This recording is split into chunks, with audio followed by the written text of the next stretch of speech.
Again, hello everyone. My name is Caroline Wedderburn. I'm the Director of Admissions here at Fielding Graduate University. On behalf of our entire Fielding community, I want to extend a very warm welcome to each of you. We're thrilled to have you join us for today's session as you explore the unique and transformative opportunities that Fielding offers to scholar practitioners around the world. Today's event, Building Effective Organizations in Uncertain Times, is especially timely. It highlights the kind of complex systems level thinking that's at the core of our PhD in human development and our PhD in organizational development and change programs, both designed for professionals who want to lead transformative change in organizations, communities, and society as a whole. We'll be recording the session today so you can revisit it afterward or share it with others who couldn't attend live. With that said, it is my pleasure to introduce our host, Dr. Katrina Rogers. Dr. Rogers. Hello. Go ahead. I'm sorry, Caroline. Just a brief introduction before I pass it over. Dr. Rogers is a professor in our School of Leadership Studies and President Emerita of Fielding Graduate University. She led Fielding for more than a decade, guiding the university through growth and transformation while deepening our commitment to social justice, systems thinking, and global leadership. Her teaching and research continue to explore transformational learning, sustainability, and the practice of leading in complex environments, themes you'll hear echoed throughout today's discussion. We're honored to have her leading today's conversation. Thank you again, Katrina. I'll turn things over to you. Thank you, Caroline. So excited. I wanted to get started right away. Welcome, everyone. Welcome to a virtual fielding event. I like to say whenever we have a virtual meeting, we are fielding together. Today, I wanted to share with you some work that's being done at Fielding about building effective organizations. And along the way, I'll share some things about Fielding. But what I would, Caroline, you need to give me sharing rights, or did you just do that? It says host disabled, sharing rights. And along the way, I hope to give you some insight into one of the strengths of the Fielding program. As you think about investing in yourself and thinking about doctoral work for your professional life and also your personal goals, I think it's important to consider the distinctions that you may be finding as you look at the different kinds of programs around the world. Let me see. I just want to confirm. Caroline, can you see the full screen? Ignacio, full screen or just part of it? You may need to click from the beginning again so it goes in presenter mode. Okay. Let me try that again. Sometimes it's fussy. There we go.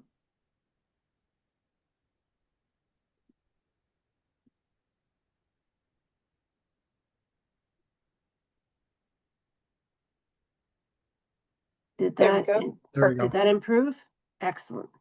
Yes? Excellent. Yes. So one of the things I appreciated about doctoral work when I was a growing scholar is the ways in which you could use theory and the latest research to bring light to bear and reveal more insights into the common work that we do every day. And I think one of the things that I appreciate about the Fielding program and the human and organizational development work, whether you're focusing on human development or more organizational development or leadership or the change mechanisms in organizations, it's that our program focuses on those intersections. So it is a human endeavor, it's an organizational one, it's theoretical, but it's also very grounded in practice. And I think these things together really create a very strong program for a Fielding doctoral candidate. So today I have just a few slides on building effective organizations in times of uncertainty. And the students that we have today, and those that have come in recently in particular, this has been a focus for them. And I think it offers a little bit of a taste of the kinds of conversations that you're likely to be involved in as a doctoral candidate at Fielding. Let's see if I can get my slides to move. Hang on just a second. There we go.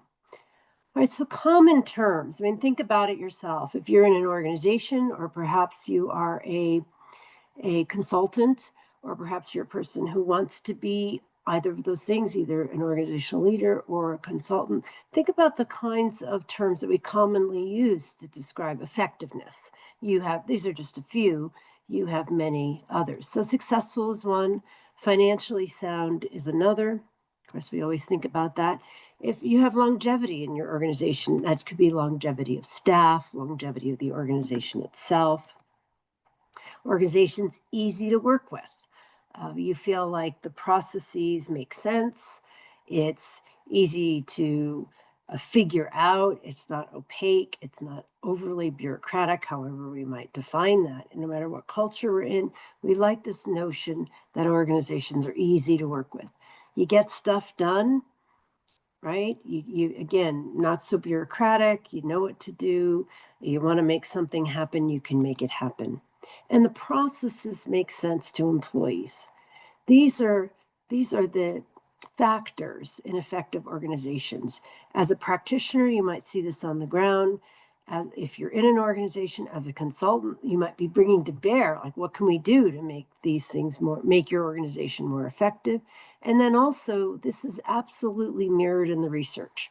So scholars that you read, people who study organization, these are some of the key factors that make an organization effective. In addition, there are common ways, and you think about it in your own work, that we use to measure effective organizations.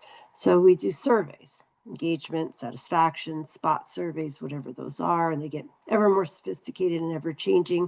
But the idea is to pull from our own employees or the people involved in these organizations, could be vendors, could be others, could be donors, could be whatever the various structure of your organization is. We're looking to find out how people themselves either engage in an organization or how they express their sense of success in an organization.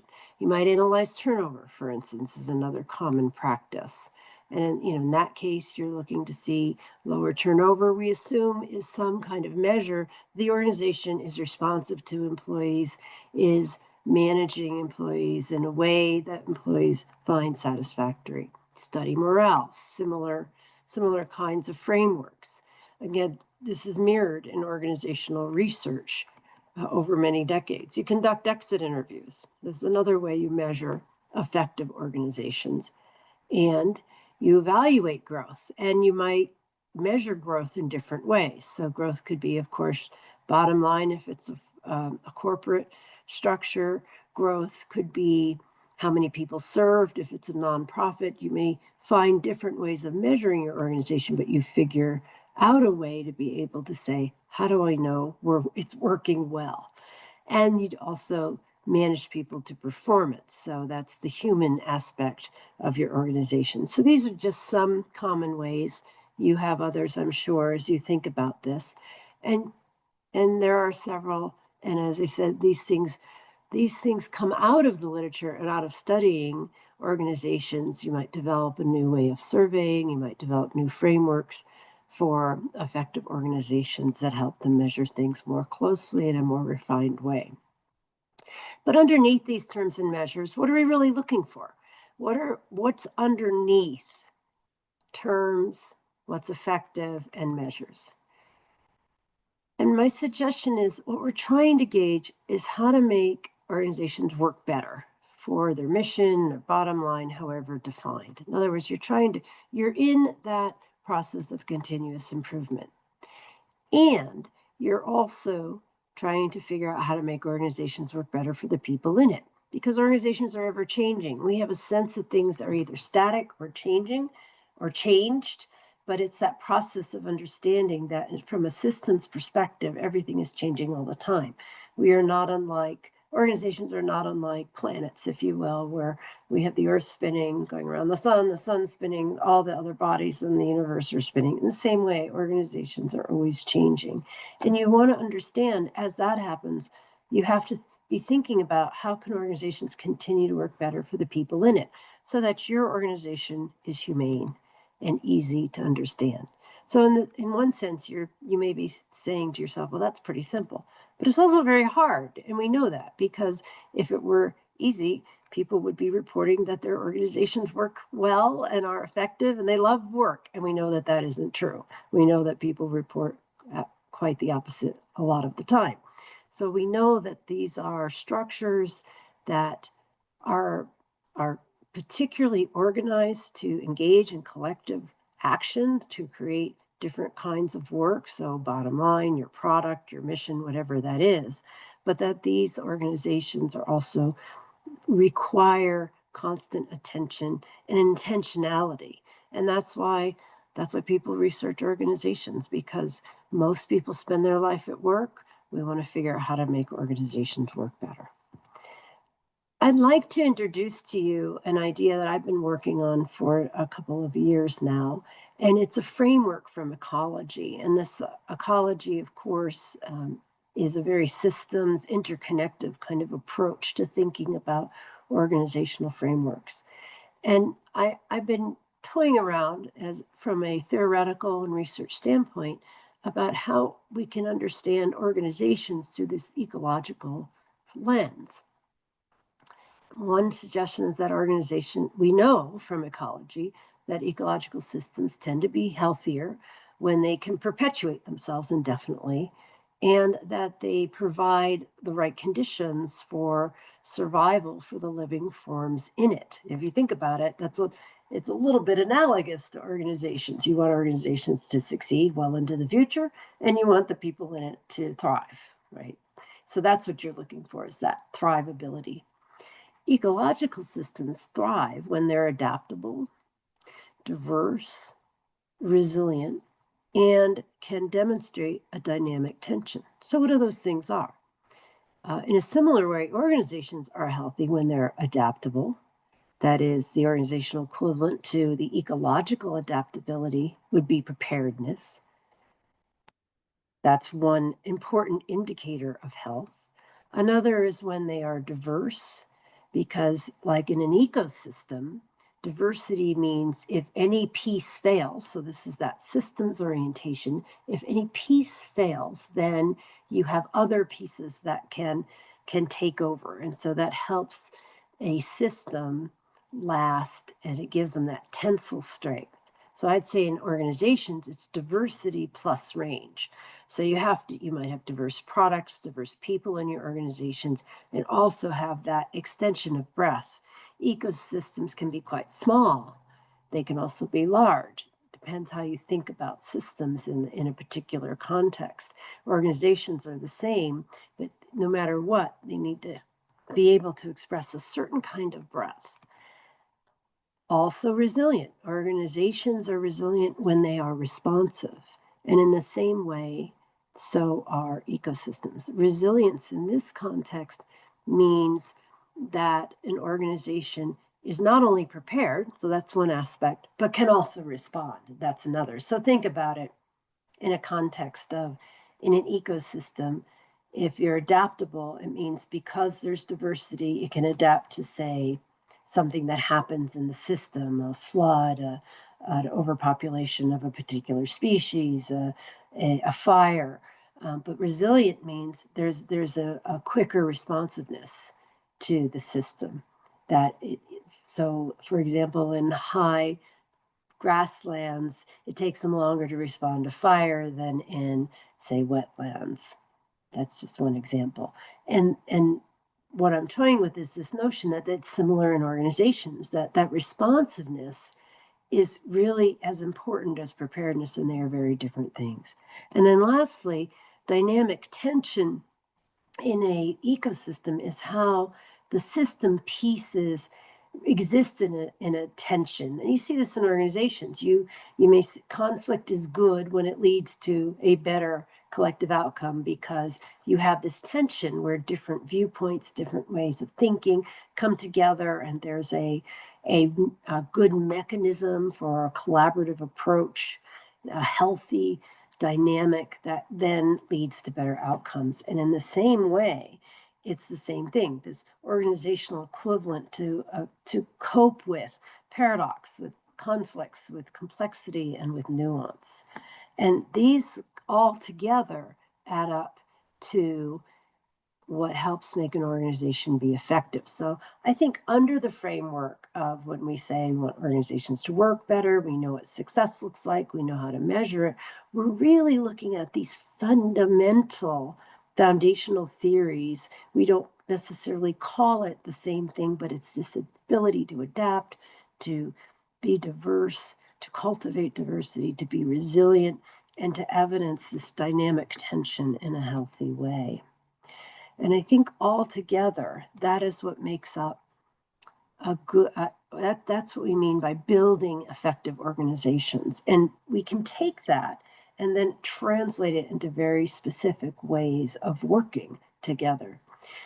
Additionally, scholarly research suggests that there are two other concepts that are singular to human endeavors. So I haven't really thought about translating this back to ecological systems, but just in thinking about organizations, it comes up in study after study from people working in organizations that consistency is very important, and trustworthiness.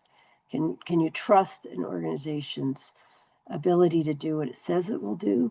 And is it consistent over time? So I bring those up because those are two additional concepts that I think are worth reflecting on when you think about how to build effective organizations. So the path to certainty is to, in my mind, to emphasize that it's not to expect that the conditions are certain, but you build your organization in ways to meet adverse conditions. And taking that into practice is an elegant way of thinking about how to expand an organization's ability to be healthy over time, so that you get back to that original idea that organizations, you want to be in perpetuity, they last a long time, and the people in it thrive. And in a program like Fielding, we are looking at all the different ways, particularly if you're interested in organizational work, in theory and leadership and scholarship, is how to actually do the original research that helps you understand the nuances of how to build an effective organization. And this is also a human development endeavor. What we find is that at its heart, organizations are a collection of people.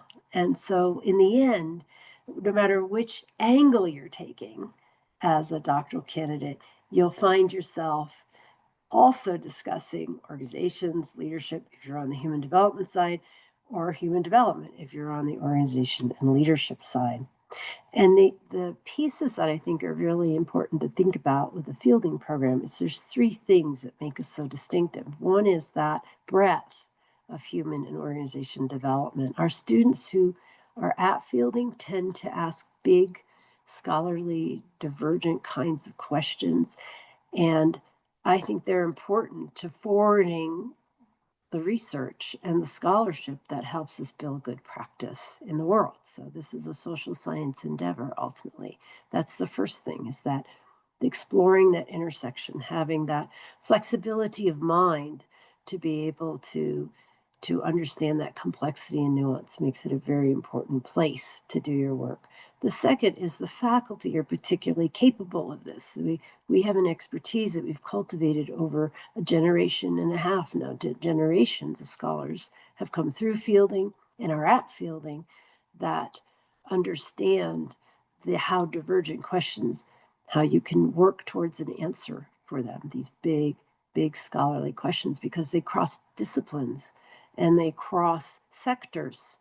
And our faculty are uniquely suited to helping students navigate through that complexity to the outcome that you desire. And the third piece is the scholar practitioner model. I started my career as a scholar alone, and then moved into a practitioner mode, and then came back to Fielding where the scholar practitioner connection is really understood and respected. And I think for anyone who comes into Fielding as a scholar, wants to understand practice more thoroughly, or as a practitioner wants to build their scholarly muscles, this is exactly the right place to be. So with that, I will end my talk and I'll stop sharing and I'll turn it back over to Caroline. Thank you very much for listening. Thank you, Katrina. At this time, I just wanted to open it up for any comments, questions, anything that resonated with you from the presentation. Please feel free to take yourself off mute, or if you need, you can type your questions or comments in the chat and we can relay them for you. And I would add that you can also just write to Caroline after this, and I'm always happy to answer a question offline as you think about it.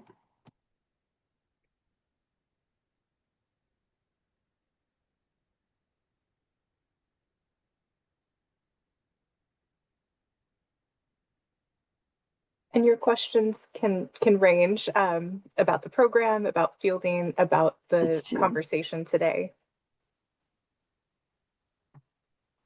Sure, I can go ahead with one. This is Rahul calling in from Calgary, and being an HR, more than HR, being an OD practitioner. As such, I have done my master's in HR and OD, but with 25 years of experience in leadership development and OD. So my question to you is that from a program perspective and your real life interaction with the industry as well, what has been your experience in working with real organizations around these specific issues and dynamics? How does this, I mean, in terms of the body of knowledge that you talked about, how does it really show up in real organizations and the work you may have done in that space? Yeah, good question. I've been a consultant, organizational consultant. I'm also a certified coach, as well as have worked in organizations. What I find is that to me, it's always helpful, whether you're embedded in an organization or you're a consultant to an organization, to start off with the framing questions, the powerful questions. So I generally have grouped them depending on what the organization. Let's take the example of when I'm a consultant, of what the organization has expressed to me that they need. Strategic plan. Let's take something simple, relatively simple. So I go in with a series of questions in these 4 categories in my own mind. How adaptable are they? How resilient are they? How do they reflect their diversity and their dynamic tension? Right? How do they do all those things? How do they understand complexity? How do they nuance various things? How do they solve conflict? How do they come to common agreement? Who's the decision maker? How does that all work? And by asking first the series of these framing questions in those categories, it can usually hone in on the 1 or 2 or 3 things that we really need to, that the organization reflects back to me that they really need to spend more time on as a matter of focus. And then from there, as you know, and given all your experience, you are also trying to bring OD concepts and frameworks in an organization. You may not call it that because sometimes OD is not used in those terms, but you're still using the work, right? So you're bringing those into the organization. What I have found, and I find that over the years, and you probably have too, that things change over time.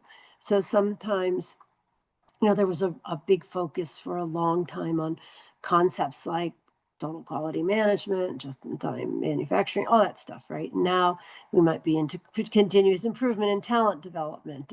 And so you find that over time, though, these patterns, there is a similarity to them, and there's a way of reframing and speaking to those issues that I think are highly effective. And then I feel like from my perspective, as also a scholar, that I'm always thinking about the research and the scholarship, and a lot of people in organizations, they don't have that experience, they don't have that knowledge, and I can bring that to bear. I may not say, oh, this is Morgan's theory of organizations, or this is Keegan's work in immunity to change, but I'm using those frameworks, if that makes sense. And what's been your experience? I would say on similar lines, it's a question of, primarily it's about, am I able to understand their need and context really well? And if I am able to build a confidence in their minds that, yes, I do, I understand them, I understand their context and needs, that then opens up a door for them to start listening And which was my follow-up question to you, that, how receptive are leaders within organizations to this kind of work? Because many times we come across that paradigm that real world is different from what you have in the books and in theory. And I actually have a client who will always, while he's, I think, studied at Kellogg, but he talks about, all this is theory and let's just put it aside. So yeah, what's the receptivity level that you come across in leaders when you're working with organizations? Yeah, what I often do is words like scholarship and theory sometimes are not inviting. Right. Yeah. So I will talk about theory in a very practical way. And there's an old line by Kurt Lewin that says there's nothing so practical as a good theory. So I try to reframe it as a practice. But in my head, I'm thinking it's a theory, but I reframe it as a kind of practice. And usually that is more inviting, particularly if you've got an executive who's, having been an executive, I know the motivations and, you're driving towards certain results and you have to speak in a way that they feel understood. That's the diplomatic nature of being an OD person, right? It's a real translation profession. So it makes it so complex and so interesting. It's you're constantly translating between different cultures, if you will. That's how I see it. So I see myself as going across these different bridges. And it sounds like you've had some similar experiences. Yeah, absolutely. I would say that it's like medical science. A doctor is the interface between medical science and the real problem and the diagnosis and the solution. I don't have to bring, if I am the doctor, I don't have to bring all of that medical science and put it onto the patient that, this is the entire body of knowledge behind it. Right, So, right. But you're translating all the time as a doctor. Yeah. Some people want to know that they are more conceptually inclined and they want to know more. They would appreciate the model and the frameworks and the research behind what we are doing. That also does happen. That does happen. And then that's great because then you can have a different kind of level of collaboration. But there's nothing wrong with being the translator too, because people move fast. They have other priorities. They have goals. They may have other pressures you're not aware of.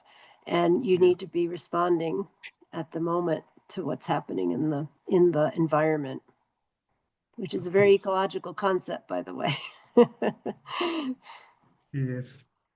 Ahmad, Dala, do you have any questions? I'm sorry, I didn't mean to interrupt. Yes, I do have. Thank you for the wealth of knowledge you have expressed on this. I'm interested in the doctorate degree in organizational development and change, and my experience is different. My question is exactly. I'm having a dilemma between countries that are emerging from conflict when the early institutions that try to solve the problems are the political institutions, and those and the developmental institutions are left behind, catching up.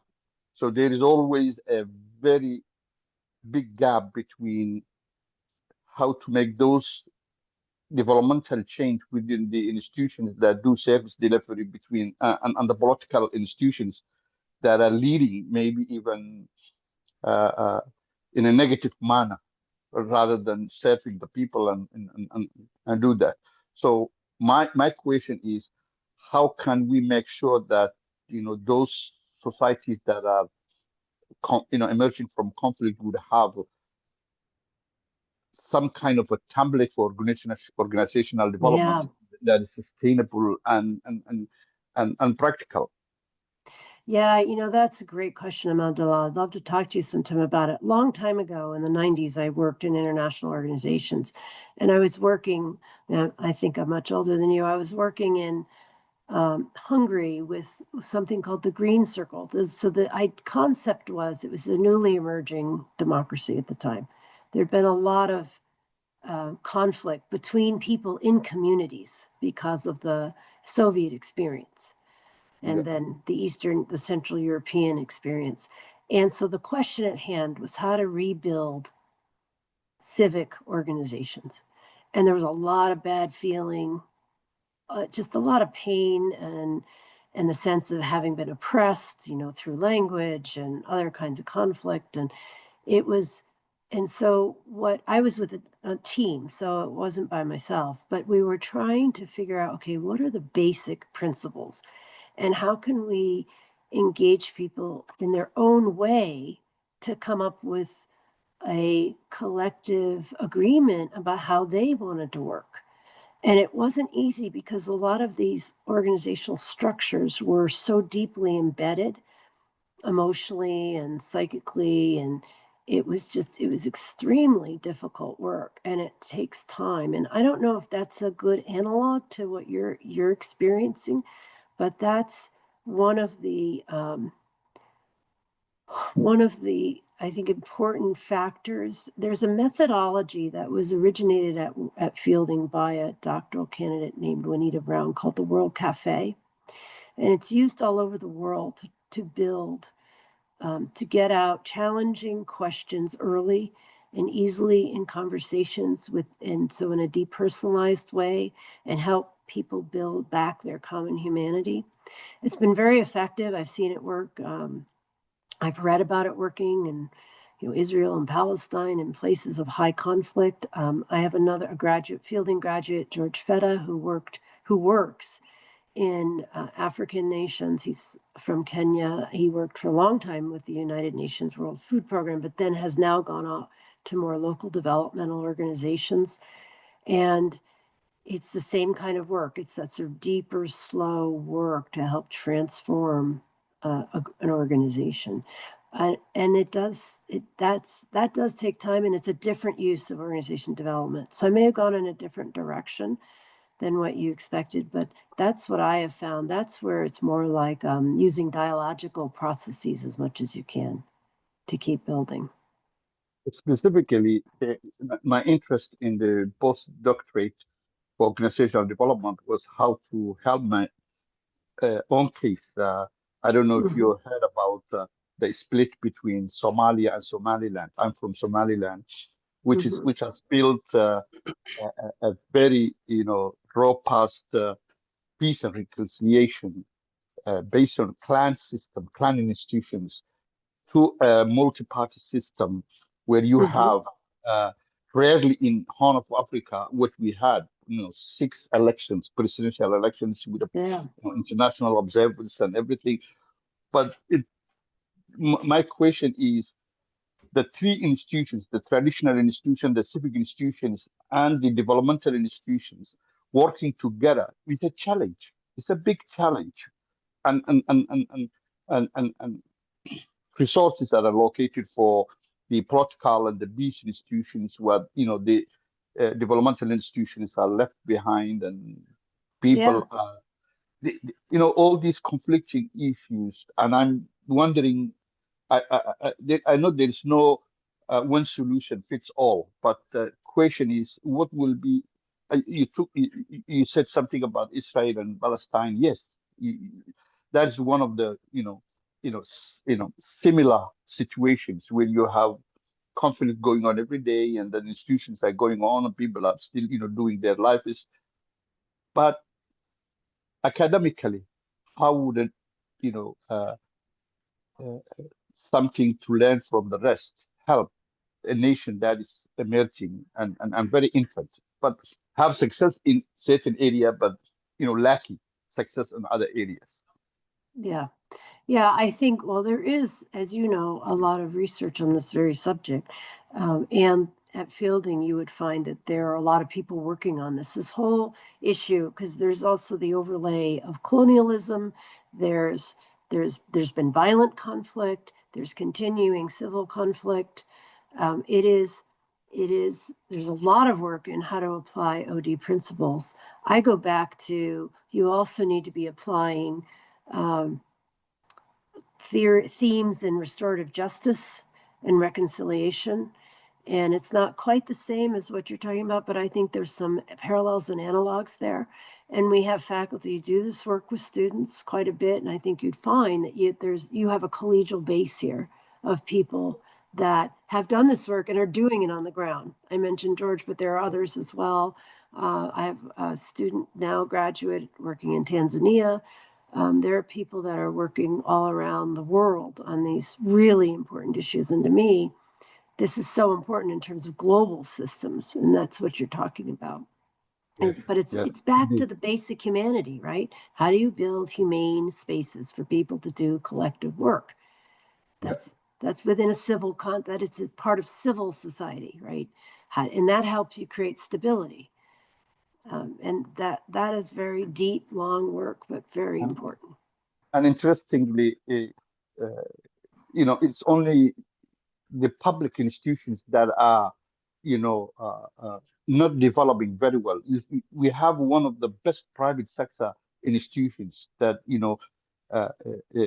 started, 20 years ago and now leading telecommunication in Africa, the most modern telecommunication in Africa, the most financial, institutions that are working for the local society. But it is on the public sector and the civil society that those two institutions that are working for humanitarian and development activities that are somehow left behind. Yes. Well, I think that is very true. I mean, I think that what you find is that there are, in that kind of work, the question is, how do you take what's left behind, like what happened in this experience I had in Hungary, and also we did similar work in Poland. And what do you do? What do you do with this shell of an organization that's behind everything else, but needs to come into the world in a new way? And, there's a lot of work also in organizational transitions, which might be of use to you as a researcher to be reflecting in that space also. I would think there's a whole field on that. And there's a whole field on civic engagement, which I think actually would be very useful to think about what frameworks could you actually use to apply. Thank you very much. You're welcome. I hope that's helpful. Good luck too. I'm trying to use the academic aspect and make it more practical in the ground. Yes. By applying, doctorate, degree on OD in fielding. Yes, that's right. And that's one of the appeals to fielding. Had I known about fielding before I finished my own work, I would have been a fielding student. But it's one of the reasons I stay, because it values this kind of research and deeper thinking. And that's so important. Thank you very much. You're welcome. I won't want to take up too much time. Caroline, do we have time for another question? Yes, we have a few more minutes. Okay. I think I see Rahul. Do you have a question? Yeah, actually, I have a follow-up question to what I think Arbola just mentioned, or was it Ahmad? Sorry about that. So I understand it's a PhD program, and you mentioned research and the scholarly reference point or a mindset being brought to situations. At the same time, we understand that there is a huge need out there for making a real impact, real difference, also in the context of the large system situation that was being discussed. So how far is the focus of the program really? It is search oriented, and how much of it is in enabling implementation of maybe the learning and all that research into solving real issues? Thank you for this question, because it gives me an opportunity to make a distinction between them. First of all, our program is a program within a structured framework. There's a set of competencies that a doctoral candidate is expected to learn to become on the road to becoming a scholar. The time you get to your own research, there's a lot of flexibility in that framework. So the idea is to have both. The structured framework, so you understand. So we learn what scholarship is, develop competencies and skills, capabilities in that. Plus, there's this great area of flexibility. So when you ask that question, I smile, because I think that's the flexibility part. So for you, you might answer that question that you just asked differently for the work that you're doing than I would answer it for myself. So within this program, I'd say it's structured, but it's also personalized in that you can avail yourself of the many different frames at Fielding. It's hard to say the percentages. I know that we have groups of faculty and students and alum together working at these different levels, at both levels that you just mentioned. But together we form this tapestry of things that you can take advantage of and participate in yourself. And that's a real strength, I think, of Fielding. You might say it means there's a lot to choose and that you have to make choices. But on the other side, you will find both of these things evident in Fielding in almost every course you take, and certainly in every engagement, particularly if you say this is what you're interested in, is understanding these different nuances and what can be applied, what is more theoretical, what is scholarly, what is research oriented. So I'm not sure I answered it, but I answered it the way a Fielding person would answer it, because it's not a definitive answer. I see there was a. You're welcome. It's a pleasure to see you. And to have this chance to have this conversation. I think there's something specific, Caroline, in the chat, and then I'll take Ransom's question. Hi, Ransom. Welcome. Yeah, thank you, Prof. My question is in two directions. Perhaps I don't know because of my background, because I did my master's in the UK, Bournemouth University to be specific. I studied MSc in Sustainable Economic Development and Emerging Market in the United Kingdom, and I do. Sorry, I have some visual interruption in my system. I don't know, so pardon me, please. There are two questions, two areas I want to ask my question. I know organization, like you talked about the morale, trustworthiness, and resilience, and stuff like that, diversity and dynamism. About organization, which all engender organizational growth. But I do know from my academic background, and I do remember every organization have social corporate responsibility concept, which I know it engenders the growth of the organization, because without good corporate alliance, social corporate alliance, it's difficult for organization to grow, especially in a very chaotic environment. So I just want you to throw some more light on that, because I know there are concepts where organizations play a role, in their work environment, and all that. Then secondly, I think organizations equally have a role to play when it comes to, especially the concept of the social development goal, sustainable development goals. There are some highlights where it is expected for organization to play some role, because these are factors that incongruent engenders organizational growth and development, and improvement of organizational wealth creation, and all that. So I believe we can throw more light on this, and on this concept, two concepts.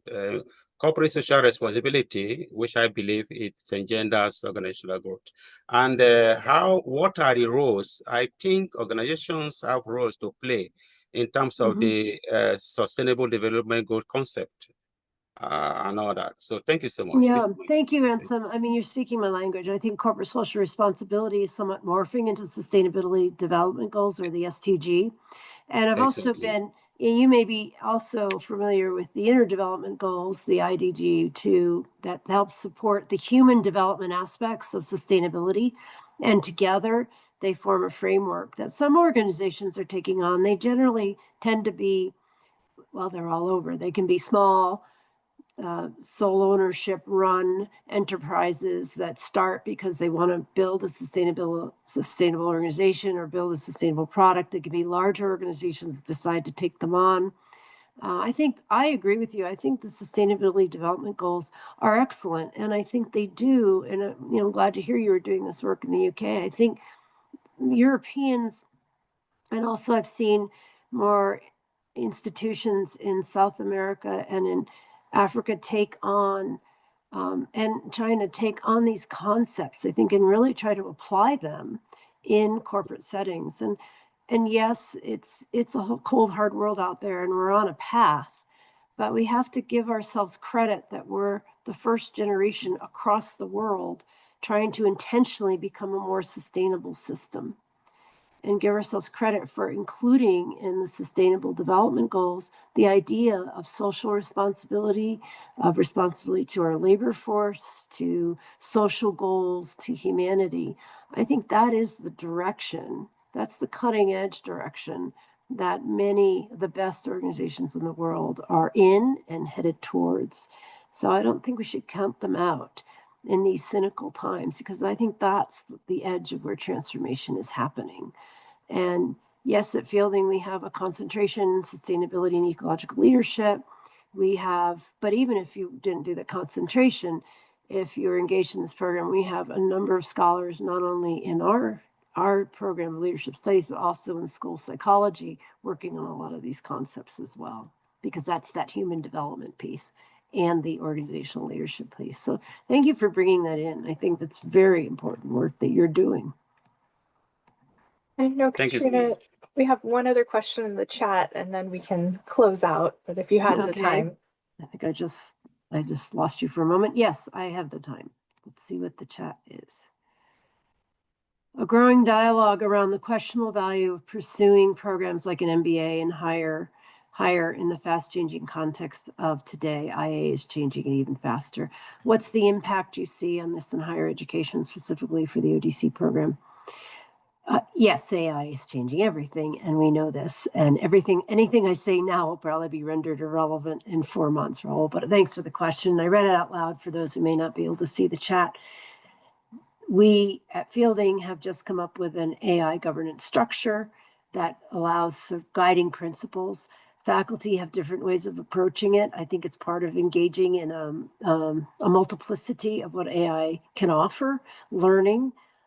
I myself, I'll just tell you my view and my perspective is that I'm open. I've used AI for different kinds of things, not for generative things that people expect me to be the sole author of, but certainly for understanding certain kinds of ideas around research, for aggregating information can be very useful. But I think your broader question has to do with is us being educated irrelevant given AI when we can just ask something, this amazing tool? Can we ask it anything? Do we need to be educated? I argue that education is, yes, it's about competency and knowing a field and great knowledge and expertise, but there's something more in education that is ineffable, and it's something that I cannot yet do, and is also can't be part of the human experience no matter what. And those things are, of course, critical thinking. AI can analyze, but critical thinking is applying a systemic, interrelated lens onto any piece of information, turning it into knowledge. Secondly, I think that humans are distinctly qualified to cultivate wisdom and see connections and connections for others, and to make those connections for ourselves. And part of that learning process of doctoral learning I've seen over the years is discernment. It's easy with AI to get excited because it can aggregate in 10 seconds something that would take me 2 months to research. But at the end of the day, I'm the one who's discerning what matters out of the information that is handed to me. And that is a skill to be learned in scholarly work. Yes, you could learn it somewhere else. You don't have to have a degree, but it's not just about having a degree. It's about that process of becoming a doctor that makes a difference. And if you talk to our alumni, so many talk about one of the things that doctoral learning did for them was their ability to apply that similar learning across contexts in other ways in their professions and when they change professions and the opportunities it afforded them. So, yes, learning will change, our degrees will change, but here's where we are now. And you have to figure out, does this make sense for me now? Because I can't know what the future holds. And if something were to happen to AI, solar storm knocks out AI, we're set back 20, 30 years, we're going to only have days to figure out. So maybe that in itself is worth the price of admission. So thank you. I think I meant that metaphorically, of course. I think that's all we have. Somebody who put that in the chat. Thank you, Caroline, for putting in the YouTube. That's a good one to watch for a fielding perspective on OD and AI. And just to answer the last question, would the online PhD in organizational development and change be specific to a country? We have students all around the globe in our programs, so it is not specific to a certain country, but I don't know if you want to expand on that, Katrina. No, I've had students over the years in certainly across most continents, not every country, but currently I'm working with a student in China. I'm working with someone from Northern Africa, who's currently in Italy, and I'm working with students in other parts of the world. The time zone is always a little tricky, but our faculty are really used to that. They know how to do that. So occasionally I've had seminars, for instance, with people in China and New Zealand and places and other places at the same time, and we've been able to work it out. Well, thank you again. Thank you for joining. I appreciate all of you staying to the end and even a little later. Dr. Rogers, thank you for sharing your insights and your experience with all of us today. Thank you all. And we hope the session gave you a meaningful look into Fielding's PhD in Human Development and our PhD in Organizational Development and Change, and how our community supports scholar practitioners in leading change within complex systems and organizations, again, all around the world. If today's conversation sparked new ideas or questions, we'd love to keep the dialogue going. We'll be hosting an upcoming information session on Wednesday, December 4th at 11 a.m. Pacific time, where you can learn more about the program specifically, the application process, and connect again with Ignacio, who is our senior admissions advisor, as well as our program director, Patrice Rosenthal. You'll receive a follow-up email with the recording of today's session in a few days, and details about that upcoming event, as well as ways to schedule a one-on-one conversation with Ignacio if you'd like to keep that conversation going. So again, on behalf of all of us at Fielding Graduate University, thank you for spending this hour with us. We wish you the very best as you explore your next steps, and we welcome you into the Fielding community soon. I hope you have a wonderful rest of your day. Thank you, Caroline. Thank you, Ignacio. Thank you, everyone. Good to meet you all.